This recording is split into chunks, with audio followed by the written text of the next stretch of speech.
I still remember that night like it happened yesterday. I was 17, home alone for the weekend while my parents went to visit my grandparents. We lived on the edge of town, quiet neighborhood, woods behind the backyard, and the nearest neighbor was half a mile away. I thought I'd enjoy the peace, maybe watch some horror movies and stay up late.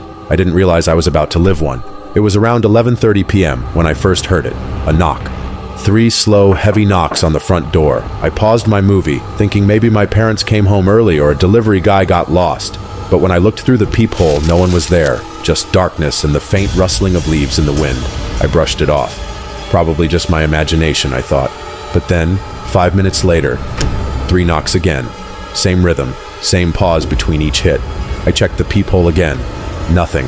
This time, my heart started pounding. I turned off the TV, lights still on, and went to the kitchen to grab a knife. I dialed my mom, but the call didn't go through. Bad signal. I remember feeling this wave of silence fill the whole house, like even the night sounds outside had stopped. And then it happened again, but not from the front door. Knock, knock, knock from the back door. That one made me freeze completely. The back door was glass.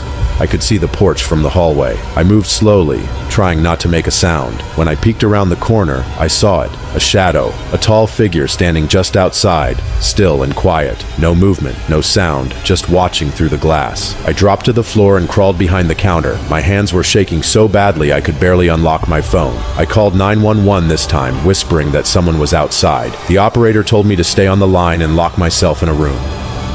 As I ran up to my bedroom, I heard footsteps circling the house. Slow, deliberate steps on the wooden porch. Then the sound of the front door handle jiggling. They were trying to get in.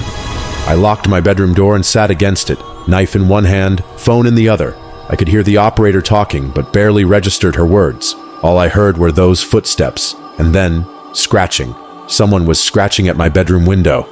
I pulled the curtain slightly open and saw a man's face, pale, eyes wide, smiling through the glass. He tapped once, twice, and whispered something I couldn't understand.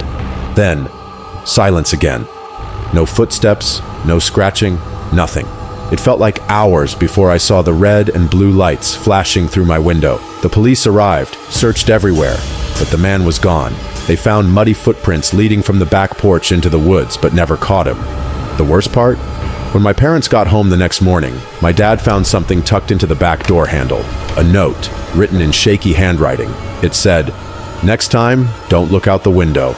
I've never stayed home alone since that night, and every time I hear knocking, even in broad daylight, my chest tightens, because I know, whoever that man was, he wasn't just passing by. He knew I was alone, and he wanted me to know he could come back any time."